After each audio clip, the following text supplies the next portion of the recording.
I live in a 3-bedroom house that I designed, in a quiet suburban neighborhood that I worked tirelessly to afford. As a software engineer, my life is built on logic, precision, and order, principles that governed the code I wrote and the life I led. The house was my sanctuary, a testament to years of late nights, endless debugging, and a singular focus on building a stable future. It was meant to be my quiet corner of the world, a place of peace. That peace, however, was shattered by the very people I thought I could trust the most, my own family. This is the story of how my generosity was twisted into a weapon against me, and how I had to use cold, hard logic to reclaim my home and my life from my entitled sister and her husband who saw me not as family, but as a burden to be exploited. Before this story unfolds, I'd love to connect with you. Please let me know in the comments where you're watching from and what time it is in your corner of the world. It's amazing to see how far these stories can travel. I live in a 3-bedroom house that I designed, in a quiet suburban neighborhood that I worked tirelessly to afford. As a software engineer, my life is built on logic, precision, and order, principles that governed the code I wrote and the life I led.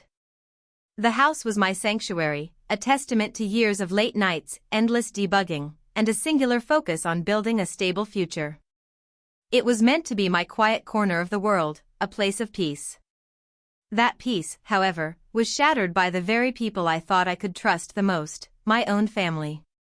This is the story of how my generosity was twisted into a weapon against me, and how I had to use cold, hard logic to reclaim my home and my life from my entitled sister and her husband who saw me not as family, but as a burden to be exploited. Before this story unfolds, I'd love to connect with you. Please let me know in the comments where you're watching from and what time it is in your corner of the world. It's amazing to see how far these stories can travel. I live in a 3-bedroom house that I designed, in a quiet suburban neighborhood that I worked tirelessly to afford. As a software engineer, my life is built on logic, precision, and order, principles that governed the code I wrote and the life I led. The house was my sanctuary, a testament to years of late nights, endless debugging, and a singular focus on building a stable future. It was meant to be my quiet corner of the world, a place of peace. That peace, however, was shattered by the very people I thought I could trust the most, my own family.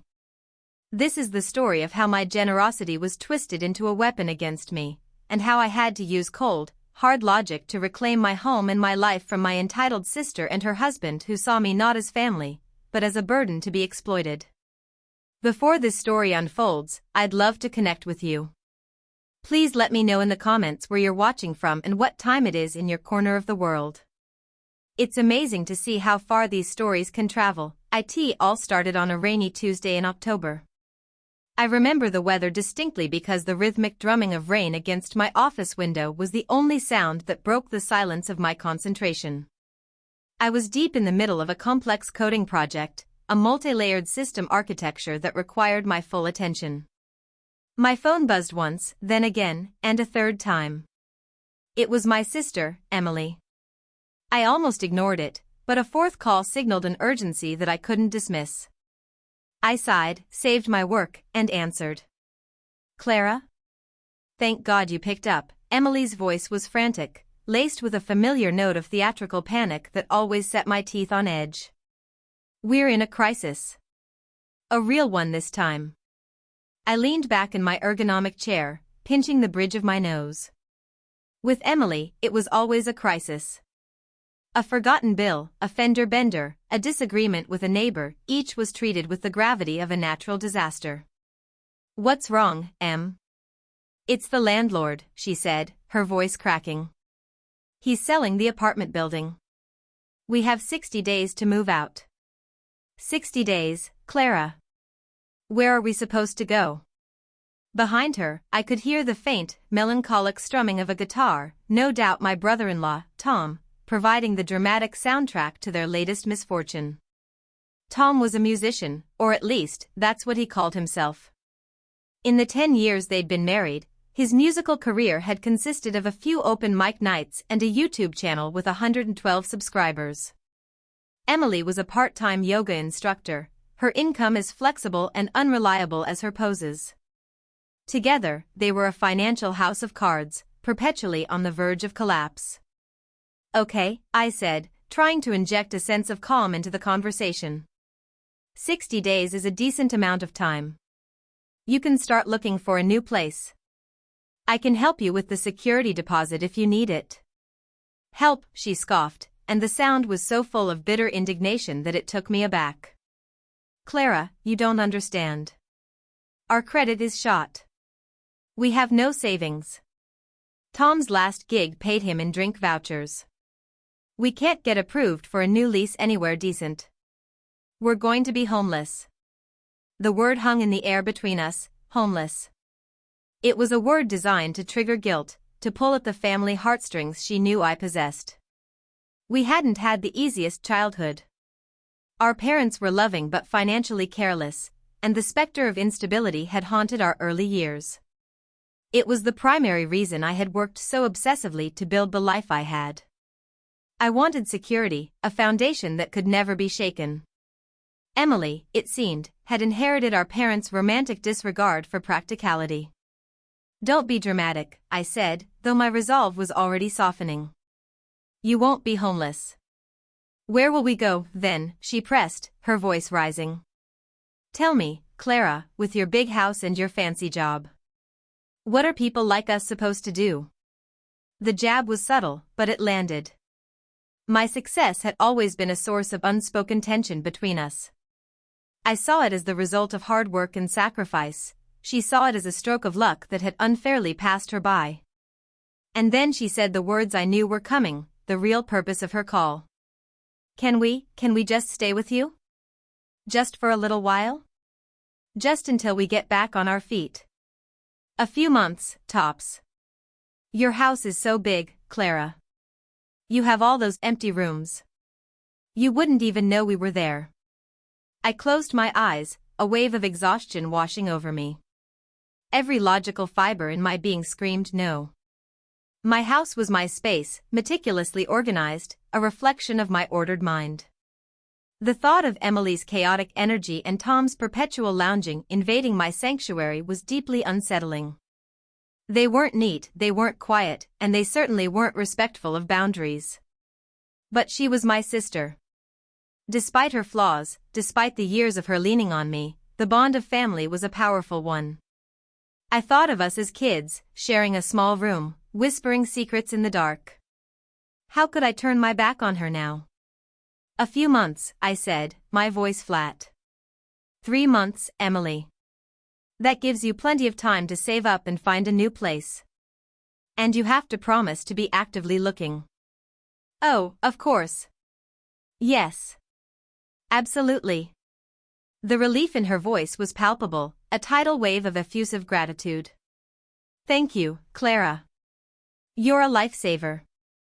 You have no idea what this means to us. We'll be perfect guests, I swear. We'll cook, we'll clean, we'll help out with whatever you need. And Tom has to get a job, I added, a sudden burst of firmness surprising even myself. A real job. Not just gigs. Something with a steady paycheck. There was a brief pause. Of course, she said, her tone slightly less enthusiastic. He's been looking. This will just give him the stability he needs to really focus on his search. Thank you, little sister. You've saved us. I hung up the phone with a sense of profound dread. I had just willingly invited chaos into my orderly life. I told myself it was the right thing to do. It was what families did for each other. It was only for 3 months. I repeated that phrase to myself like a mantra, only 3 months. 2 weeks later, they moved in. The chaos arrived in a beat-up moving van, spilling out onto my pristine driveway in a mess of mismatched furniture, boxes overflowing with clothes, and at least a dozen musical instruments. My minimalist living room, once a study in clean lines and neutral tones, was instantly cluttered with their bohemian paraphernalia. Dreamcatchers, incense burners, and vibrant, clashing tapestries seemed to sprout from the walls. The first week was a testament to their promises. Emily cooked a few elaborate, messy vegetarian meals. Tom, when he wasn't in a creative session in the spare bedroom he'd converted into a makeshift studio, would awkwardly vacuum the living room. They were overly polite, constantly thanking me, treating me like a benevolent queen in my own castle. But it was a performance, and I could already see the cracks appearing in the facade. By the end of the second week, the cooking had stopped, replaced by a growing pile of takeout containers in the recycling bin. Tom's job search consisted of him scrolling through music blogs on the couch while strumming his guitar. My spare bedroom now had sound-dampening foam, purchased with a credit card I was sure was already maxed out, taped haphazardly to the walls. The faint, repetitive sound of his compositions became the new, unwanted soundtrack to my evenings. My life was no longer my own. My quiet mornings were interrupted by Emily's loud yoga sessions in the living room, complete with chanting and New Age music. My evenings, which I used to spend reading or working on personal coding projects, were now spent trying to ignore their loud television shows or the smell of Tom's clove cigarettes wafting in from the backyard. I tried to set boundaries. I created a chore chart, a simple, logical system for sharing the household duties. It was posted on the refrigerator, and for the first 2 days, it was met with cheerful compliance. On the third day, Emily's tasks were left undone. When I gently reminded her, she sighed dramatically. "Clara, I'm just so drained. The stress of our situation, you know? It's just a lot." Tom was even worse. "I'd love to help with the lawn, Clara," he'd say, not looking up from his laptop, "but I'm on the verge of a creative breakthrough. I can't lose this momentum." The momentum never seemed to result in anything tangible. Their corner of the house grew progressively messier. Dishes were left in the sink, clothes were draped over furniture, and a general sense of disarray began to creep into my once orderly home. I felt like a landlord, a maid, and a parent, all at once. I was funding their lives, the roof over their heads, the food they ate, the electricity that powered Tom's endless jam sessions. And yet, I was the one who felt like an intruder in my own home. My friend Ben, a financial advisor with a refreshingly cynical view of the world, had warned me. We'd been friends since college, and he knew my family dynamics all too well. When I told him my sister and her husband were moving in, he'd simply raised an eyebrow. "For how long?" he'd asked. 3 months, I said confidently. He'd just shaken his head. "Get it in writing, Clara. A simple lease agreement. Even for $1 a month. Protect yourself." I had laughed it off. "Their family, Ben. It's not a business transaction." "Family is exactly why you need it in writing," he'd replied, his tone serious. "It's the people closest to you who can do the most damage." His words echoed in my mind as the first month drew to a close. The 3-month deadline felt both impossibly distant and terrifyingly close. I had made a generous offer, born of love and a sense of familial duty. But as I lay in bed at night, listening to the muffled sounds of their lives seeping through my walls, I had the sinking feeling that my generosity was being mistaken for a blank check.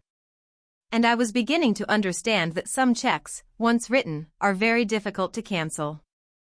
The 3-month mark came and went with no mention of their departure.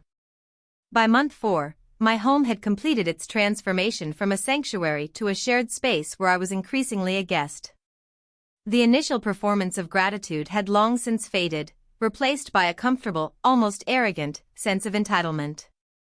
They had absorbed my home into their lifestyle, treating it not as a temporary refuge but as their permanent residence. My rules were suggestions, my space was communal, and my generosity was an expectation. It was the small things, at first, that began to grate on me like sand in a machine. The way Tom would use my expensive Wusthof knives to pry open a can of beans because he couldn't be bothered to find the can opener. The way Emily would borrow my clothes without asking, leaving them crumpled in her room, smelling of patchouli oil. The thermostat, which I kept at a precise 68 degrees, was now in a constant state of flux, cranked up to a sweltering 75 whenever I was at work. My electricity bills skyrocketed, a silent testament to the lights they left on, the long, indulgent showers they took, and the constant hum of Tom's recording equipment. When I tried to bring up these issues, I was met with a carefully orchestrated defense. Emily would deploy tactical tears, her voice trembling as she spoke of how stressed and overwhelmed she was. "I'm so sorry, Clara," she would whisper, dabbing at her dry eyes. "My mind is it's like a sieve. I'm just trying to hold it all together." How could I argue with that? How could I bring up a utility bill to someone who was supposedly on the verge of a nervous breakdown? Tom's strategy was different. He used a form of benevolent condescension, treating my concerns as silly, middle-class anxieties. "Clara, you've got to learn to relax, to go with the flow," he'd say with a placid smile, strumming a gentle chord on his guitar. "Don't get so hung up on the material stuff. It's just stuff, you know?" This from a man who was living off my material stuff, a man who hadn't contributed a single dollar to the household since his arrival. The job search was a recurring, farcical theme. Every week, I'd ask for an update. Emily would claim to have sent out dozens of applications for remote yoga instructor positions, but she never seemed to get any interviews. Tom had a new excuse every time. He was building his brand, networking with other artists, or on the cusp of a major collaboration that never materialized. He spoke of his music career with a delusional grandeur that was almost impressive. He wasn't just unemployed, he was a misunderstood genius, an artist too pure for the commercial world. My life began to shrink. I found myself staying late at the office, not because I had work to do, but because I dreaded going home. My house no longer felt like my own. I would retreat to my bedroom, the only space that was still truly mine, and listen to the sounds of them living in my house, their laughter as they watched movies on my Netflix account, their arguments over trivial things, the endless, maddening thrum of Tom's bass guitar. I was living in a state of quiet resentment, a constant, low-grade anger simmering just beneath the surface. I felt trapped, a prisoner of my own misguided kindness. The whispers began around the 5th month. It wasn't that the walls were thin, it was that they had grown so comfortable, so certain of their place in my home, that they had forgotten the need for discretion. They spoke about me as if I were not there, a background character in the story of their lives. The first time I heard it, I was in my home office, the door slightly ajar. They were in the kitchen, their voices carrying down the hallway. "Did you see the new car she's looking at?" Emily's voice was sharp, edged with envy. "Another new toy. Must be nice to have all that money and nothing to spend it on." "She spends it on us, this babe," Tom said with a chuckle. "Don't forget that. We're her favorite charity." They both laughed, a sound that felt like a physical blow. I froze, my fingers hovering over my keyboard. Charity. Is that what I was to them? Not a sister, not family, but a resource to be exploited? "I just wish she'd be more generous with it," Emily continued, her voice dropping to a conspiratorial whisper. "She could easily give us some money to start our own yoga and music retreat. She has no idea how to live. All she does is work and hoard her money. It's actually sad, when you think about it." "She's a classic workaholic," Tom agreed, his voice dripping with faux pity. "No passion, no soul. She's got this big, empty house and this big, empty life. In a way, we're doing her a favor. We're bringing life into this place." I closed the door to my office, my heart pounding in my chest. My hands were shaking. It wasn't just the ingratitude that stung, it was the sheer audacity of their judgment. They were living in my house, for free, and they had the nerve to pity me? To call my life, the life I had built with my own 2 hands, empty? They saw my hard work as a character flaw, my financial prudence as hoarding. They had reframed my generosity as their due, a tax on my success. From that day on, I started listening. I became a ghost in my own home, moving quietly, paying attention to the conversations that stopped abruptly when I entered a room. And what I heard was a steady stream of casual contempt. They complained about the food I bought. "It's always so healthy," Emily would sigh. "Doesn't she ever just eat a bag of chips?" They complained about my friends.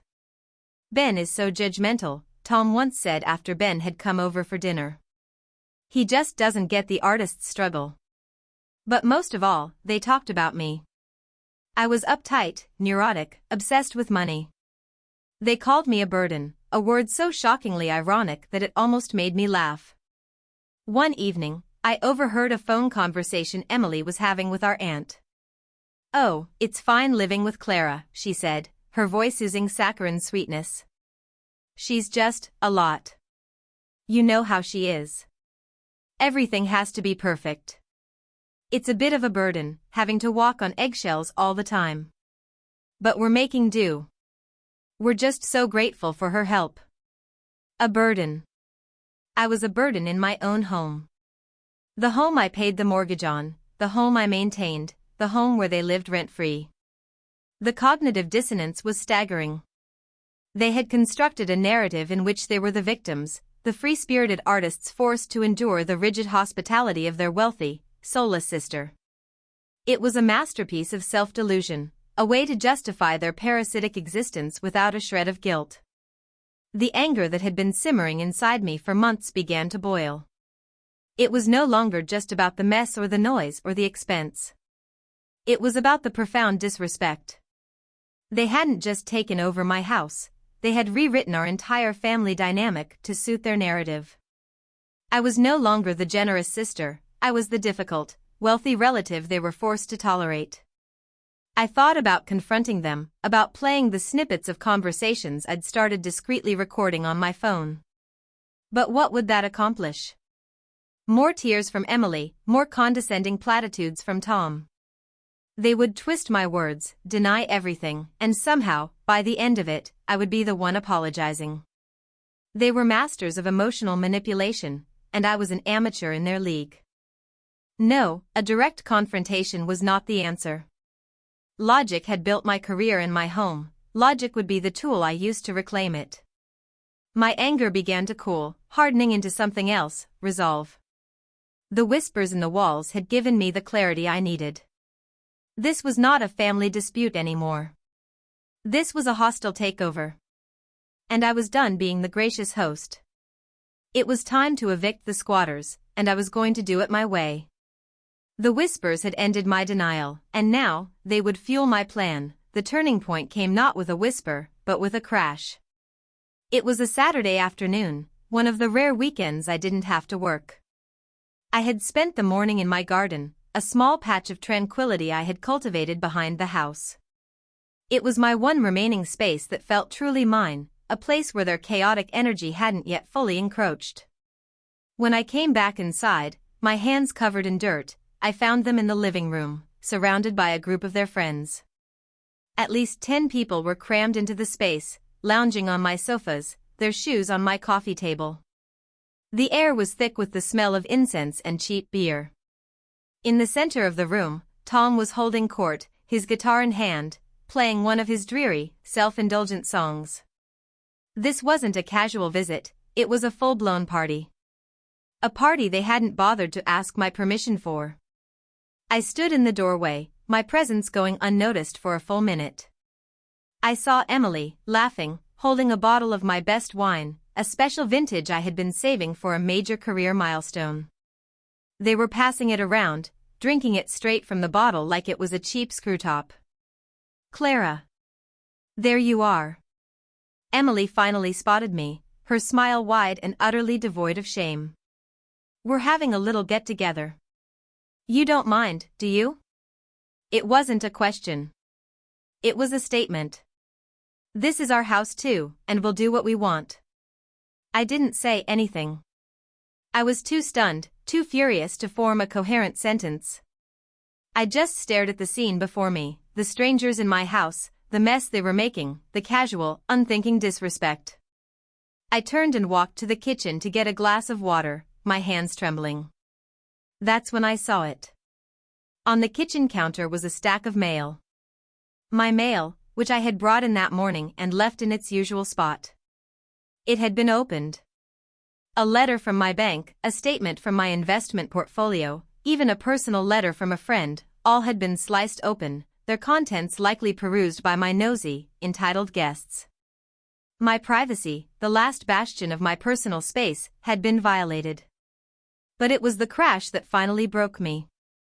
It came from the living room, a sickening sound of shattering glass, followed by a collective gasp and then nervous laughter. I rushed back in to see my favorite vase, a beautiful piece of hand-blown glass I had bought on a trip to Italy, lying in 1,000 pieces on the floor. One of Tom's friends, a lanky guy with a vacant expression, was staring at it, a half-empty beer bottle in his hand. "Whoa, sorry," he mumbled, not looking at me. "My bad." Tom just laughed it off. "It's all good, man. It's just a thing. Clara's not materialistic." He looked at me, a lazy grin on his face.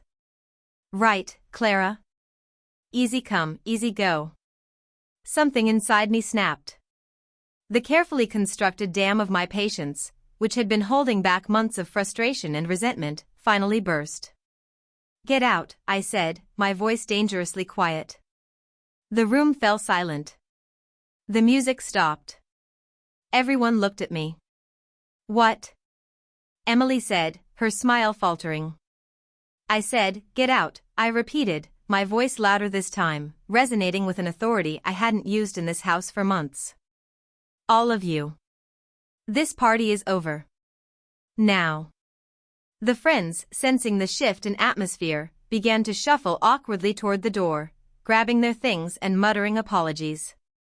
They could see the storm in my eyes. My sister and her husband, however, just stared at me, their expressions a mixture of shock and indignation. After the last guest had scurried out, Emily turned on me, her face a mask of fury. "What is your problem? You completely embarrassed me in front of my friends." "Your friends?"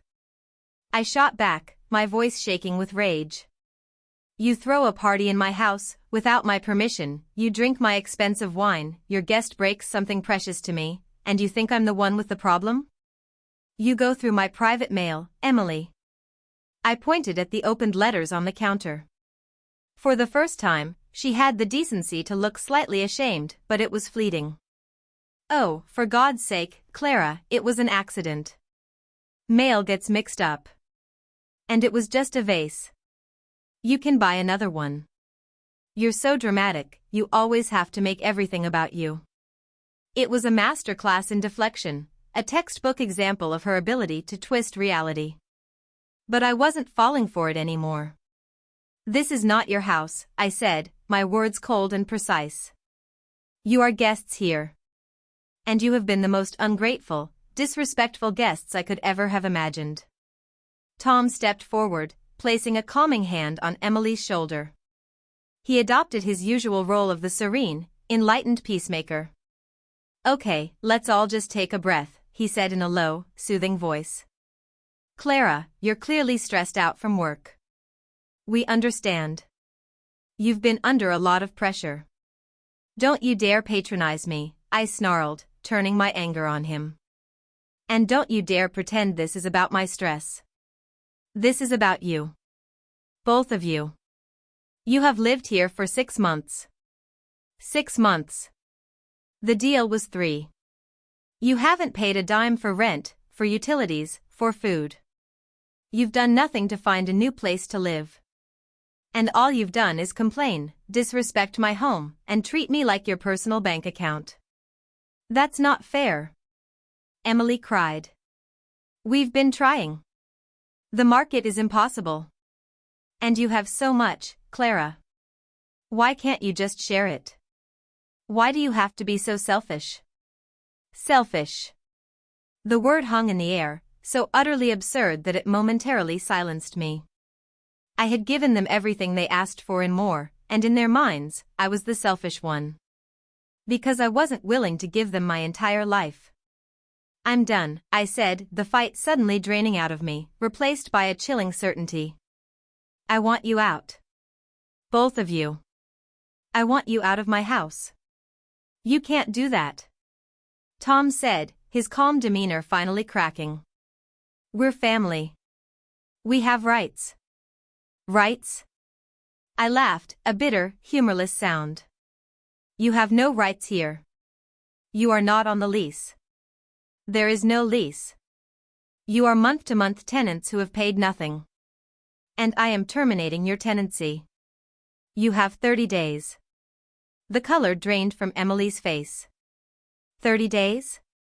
That's impossible. Where are we supposed to go? That, I said, turning my back on them and walking towards my bedroom, is no longer my problem. I closed my door, locked it, and leaned against it, my body trembling. I could hear their frantic, furious whispers from the other side. They were trapped, and they were furious. For months, they had seen me as a pushover, a soft-hearted sister who could be easily manipulated. They had underestimated me. They had mistaken my kindness for weakness. That was a mistake they were about to regret. The ungrateful guests had finally worn out their welcome, and now, the eviction process was officially underway. But I knew it wouldn't be as simple as just asking them to leave.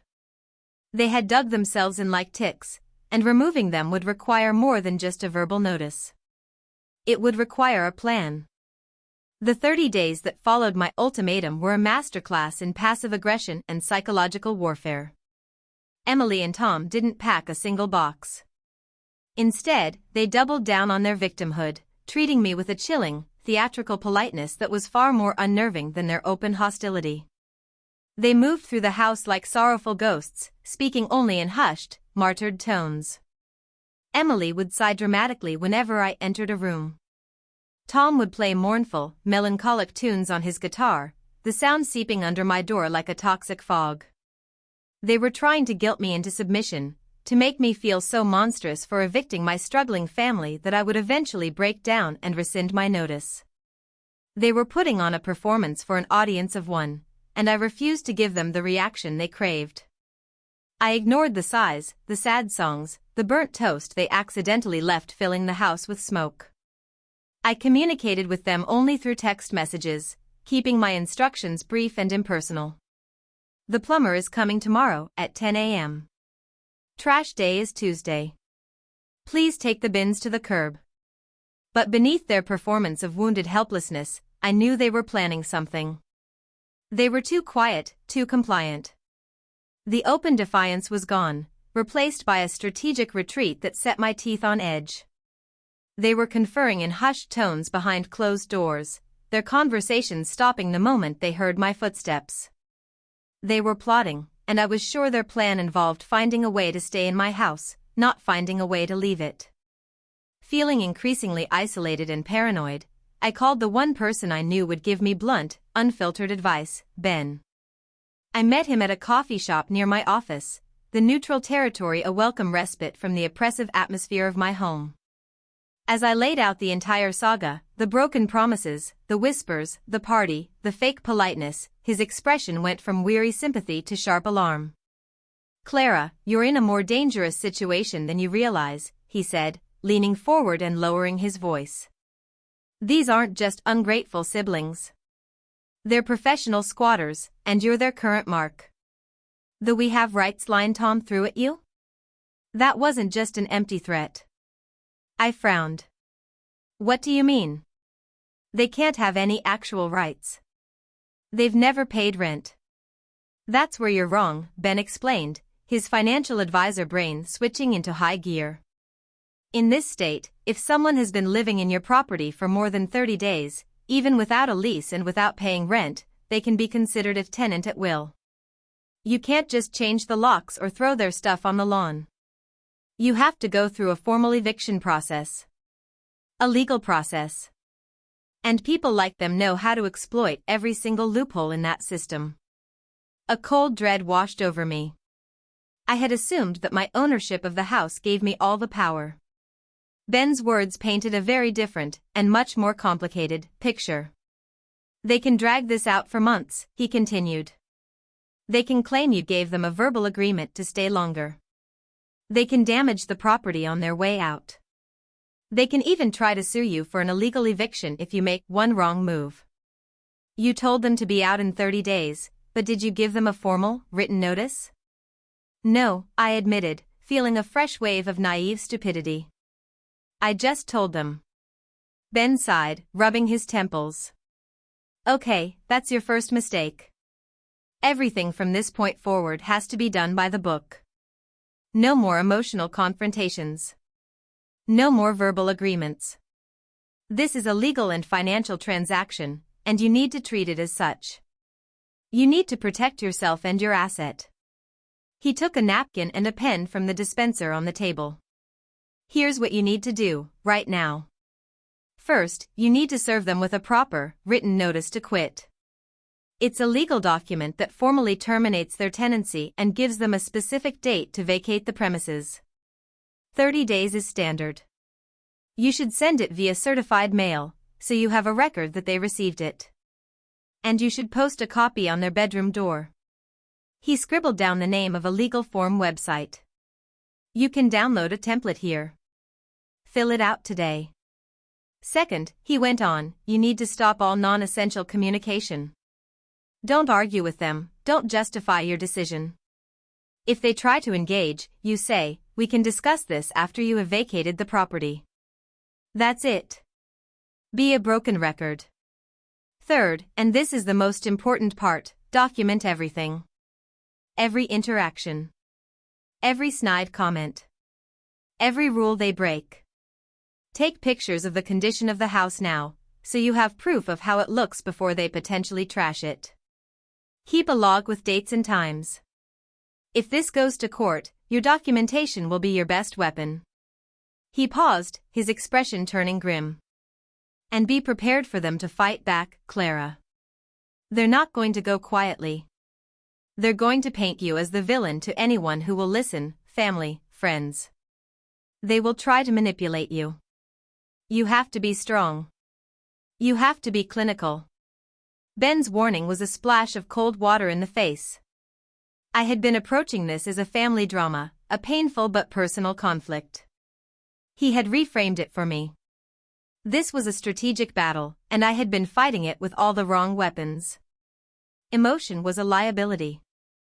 My sense of familial guilt was a weakness they would happily exploit.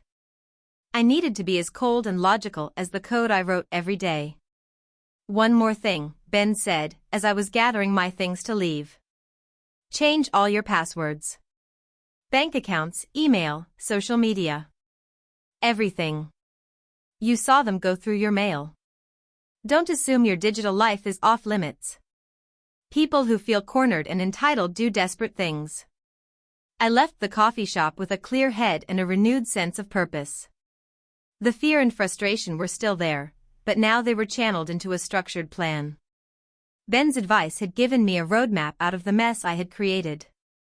That evening, I went home and followed his instructions to the letter.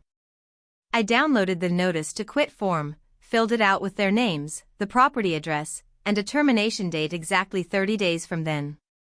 I made 2 copies. One I placed in a certified mail envelope, which I would take to the post office the next morning. The other, I taped firmly to their bedroom door. I didn't knock. I didn't announce it. I just posted it and walked away, my heart hammering in my chest. A few minutes later, I heard their door creak open. There was a sharp intake of breath from Emily, followed by a string of furious, whispered curses from Tom. The performance of sorrow was officially over. The war had begun. That night, I moved a lockbox with my important documents, my passport, social security card, birth certificate, into the trunk of my car. I installed security cameras, small, discreet ones that covered the main living areas and the exterior of the house. I changed every single one of my passwords, creating complex, unguessable strings of characters. I documented the state of every room with time-stamped photos on my phone. Ben's warning had been a gift. He had armed me for the battle to come. As I lay in bed, listening to the furious, agitated murmurs from their room, I felt a strange sense of calm. I was no longer a victim in this story. The arrival of the formal notice to quit on their door shattered the fragile peace of our Cold War. The passive aggression evaporated, replaced by open, simmering hostility. The house became a minefield of tension. If I was in the kitchen, they would stay in their room. If they were in the living room, I would go straight to my office. We were two opposing armies occupying the same territory, each waiting for the other to make a move. Their move came a few days later, in the form of a coordinated attack on two fronts, emotional and legal. The emotional assault was led by Emily. She orchestrated a campaign to rally the family to her side.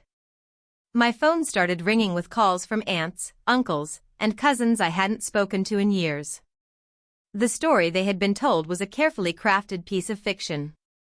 In their version, I was a cold, heartless millionaire who was throwing my struggling, artistic sister and her husband out onto the street in the middle of winter, all because of a broken vase. "Clara, how could you?" My Aunt Carol's voice crackled with disapproval over the phone. "She's your sister. Family is supposed to help each other. Your mother would be so disappointed in you." Each call was a fresh wave of guilt and anger. I tried to explain my side, to detail the months of disrespect, the financial drain, the violation of my home. But their minds were already made up. Emily had gotten to them first, painting a picture of a damsel in distress and a wicked witch sister. I was fighting a narrative that was far more compelling than my boring, logical truth. After the fourth call, I stopped answering the phone when I didn't recognize the number. I was being isolated, cast as the villain in my own story. The legal assault was Tom's domain. About a week after I posted the notice, I received a letter in the mail. It was from a legal aid society, a pro bono law firm that helped low-income individuals with housing disputes. The letter was filled with dense legal jargon, but the message was clear. Tom and Emily were claiming they had a right to stay. They alleged that I had made a verbal contract, promising they could live in the house for at least a year. They claimed they had contributed to the household through maintenance and upkeep, a laughable assertion, and that my eviction notice was an illegal act of retaliation. My blood ran cold. This was exactly what Ben had warned me about. They were following the squatter's playbook to the letter. They weren't trying to win, they were trying to delay, to drag the process through the muck of the legal system, knowing it would cost me time, money, and emotional energy. They were banking on me giving up, on deciding that letting them stay was easier than fighting them. But they didn't know how much I had changed in the past few weeks. My anger had been forged into something hard and unyielding. This was no longer just about getting my house back. It was about principle. I would not be bullied, manipulated, or extorted. I immediately called Ben, who gave me the name of a real estate lawyer he trusted, a man named David Chen. I booked a consultation for the very next day. David was a sharp, no-nonsense man in his 50s with a reassuringly calm demeanor. I laid out the entire story, providing him with my log of events, the photos of the house, and the threatening letter from the Legal Aid Society. He listened patiently, nodding occasionally. "This is a classic tenant holding over case," he said when I had finished. "It's messy, and they're using a common but slimy tactic. The verbal contract claim is almost impossible for them to prove, but it's enough to gum up the works. Don't worry, though. The law is on your side. We just have to be meticulous." He outlined the plan. We would file a formal unlawful detainer lawsuit, the legal term for an eviction. It would force them to respond in court. The process would take time, likely another month or two, but it was the only surefire way to get them out legally. In the meantime, David advised, you have to be the perfect landlord. Do not give them any reason to claim you are harassing them. Don't turn off the utilities, don't change the locks, don't even get into an argument with them. Let them have all the rope they need to hang themselves. Just keep documenting everything. The most crucial part of his advice, however, was about my finances. They are living in your house for free, which is draining your resources. We need to turn that around. I want you to send them a formal letter, which I will draft, demanding rent for every day they have stayed past the notice to quit deadline. We'll set it at the fair market rate for a 2-bedroom rental in your area. They won't pay it, of course. But that's the point. When we go to court, we're not just evicting them, we're also suing them for back rent. Every day they stay, the debt they owe you grows larger. We are changing their calculus. Staying is no longer free. It was a brilliant strategy. It shifted the power dynamic completely. I was no longer just the victim, I was the plaintiff seeking damages. The longer they stayed, the more it would cost them in the end. That evening, I set the stage. Following David's instructions, I sent them the legally drafted letter via email and certified mail. It stated that as of the expiration of the 30-day notice, their tenancy was terminated, and their continued occupancy would incur a daily rent of $100, based on comparable properties in our zip code. The reaction was immediate and explosive. I was in my bedroom when I heard a furious pounding on my door. "Clara! Open this door! This is insane!" Tom's voice was filled with a rage I had never heard from him before. The calm, enlightened artist was gone, replaced by a cornered, panicked man. I did not open the door. I simply said, in the calmest voice I could muster, "Please direct all future communication to my lawyer, David Chen. His contact information is in the letter." "You can't be serious. $100 a day? That's extortion," he bellowed. "It's the fair market rate," I replied coolly. "You are welcome to leave at any time to avoid incurring further charges." There was a string of curses, the sound of a fist hitting the wall, and then stomping as he retreated. A few minutes later, the house was filled with the sounds of a furious argument between him and Emily. I couldn't make out the words, but the tone was clear. They were panicked. My logical, emotionless strategy was working. I had turned their greatest weapon, their ability to stay in my house, into a liability that was growing with each passing day. The stage was now set for the final confrontation. The legal paperwork had been filed. The financial trap had been laid. They had been emotionally and legally checkmated, and they knew it. Their time was running out. They could continue to stay, racking up a debt that would follow them for years, or they could finally cut their losses and leave. The choice was theirs, but for the first time in over 6 months, I held all the cards. I was no longer just defending my home, I was on the offense, and I was ready for the final act. The 2 weeks leading up to the court date were the most tense of my life. Living with Emily and Tom was like sharing a cage with 2 wounded, angry animals. The house was thick with their resentment. They made no effort to clean, and a layer of grime and neglect began to coat every surface. They would leave passive-aggressive notes for me in the kitchen. "Would be nice if someone bought more toilet paper. Guess we're not allowed to use the coffee maker anymore." I ignored them all, communicating only through my lawyer and continuing my meticulous documentation. My security cameras captured their escalating desperation. I watched recordings of Tom pacing back and forth in the living room, muttering to himself. I saw Emily on the phone for hours, presumably with our relatives, her voice a high-pitched whine of complaint. They were beginning to understand that their usual tactics, guilt, manipulation, and feigned helplessness, were useless against the cold, unyielding machinery of the law. The day before our scheduled court appearance, I came home from work to find them both waiting for me in the living room. It was the first time we had been in the same room by choice in weeks. They had boxes around them, some half-packed, some empty. The defiant posture was gone. They just looked defeated. "Clara," Emily said, her voice quiet and hoarse. "We need to talk." I remained standing by the door, my handbag still on my shoulder. "There's nothing to talk about, Emily. We'll see each other in court tomorrow." "Please," she said, and for the first time, I heard a note of genuine desperation, not the manufactured drama she usually employed. "Don't do this." "You're the ones who forced this," I replied, my voice even. "I asked you to leave. I gave you a month's notice. You responded with a lawyer. This is the path you chose." "We made a mistake," Tom said, speaking up. He couldn't meet my eyes. He was staring at the floor, his hands shoved deep into his pockets. "We were scared. We panicked. This has all gone too far. Yes, it has, I agreed. We'll go, Emily said, her eyes welling up with real tears this time. We're packing now. We'll be out by tomorrow morning. We can't have an eviction on our record.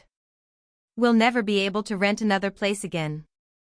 And we can't afford the back rent you're suing us for. It's thousands of dollars, Clara. It would ruin us. There it was. The final, desperate plea. They weren't apologizing for the disrespect, for the damage, for the months of emotional turmoil they had put me through. They were only concerned with the consequences to themselves. The eviction on their record. The debt that would follow them.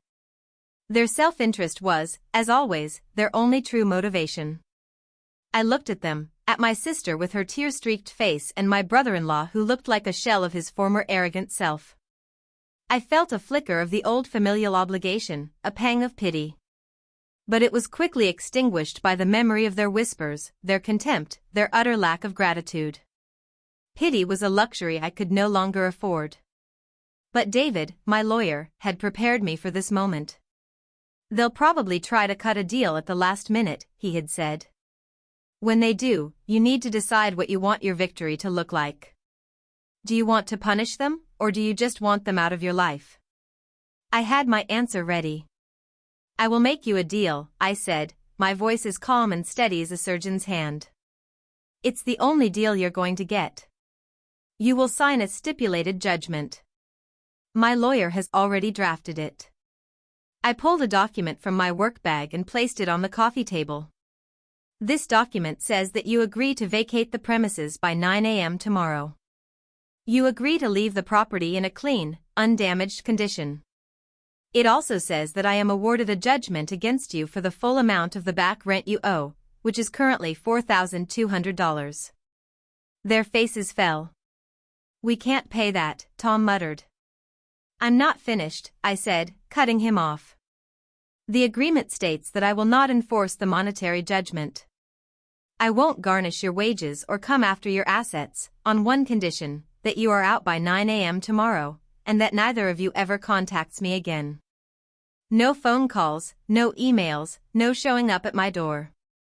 No talking about me to other family members. As of tomorrow, we are strangers. If you violate that agreement in any way, I will immediately enforce the judgment for the full amount, plus legal fees. I let the terms sink in. I was giving them an escape route, but it came at a price. They could walk away without the eviction on their record and without the immediate financial debt, but they would have to erase themselves from my life completely. The $4,200 judgment would hang over their heads like the sword of Damocles, a permanent insurance policy against any future contact or harassment. Emily looked horrified. We can never talk to you again? But, we're sisters. You stopped being my sister the moment you decided I was just a resource to be exploited, I said, the words coming out without a trace of emotion. You chose this. This is the consequence of your choices. They were silent for a long time. I could see the wheels turning in their heads. They looked at each other, a silent, desperate conversation passing between them. They had no other option. If they went to court, they would lose.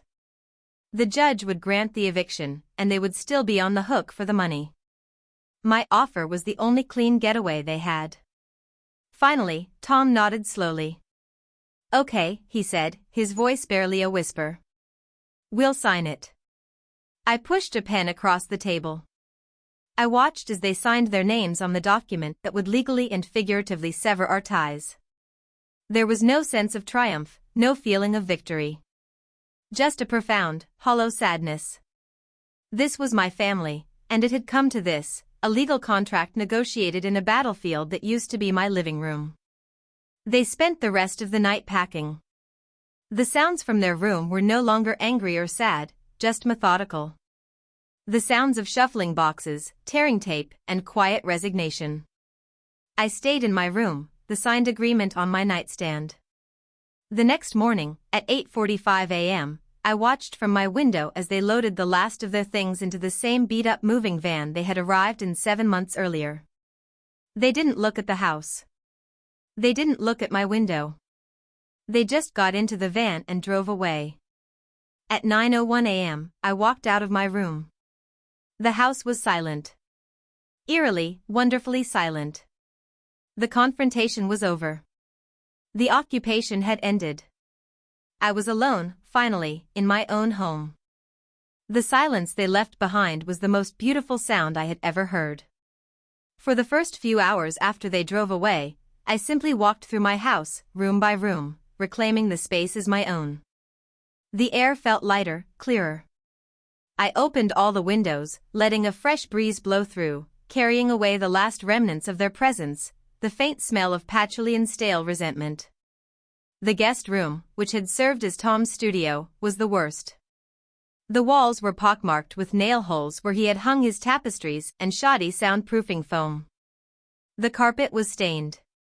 Their bedroom was a mess of discarded trash and things they couldn't be bothered to pack. It took me the entire weekend, and the help of a professional cleaning crew, to erase the physical evidence of their stay. As I scrubbed and painted and purged, I felt a sense of catharsis. I wasn't just cleaning my house, I was cleaning my life.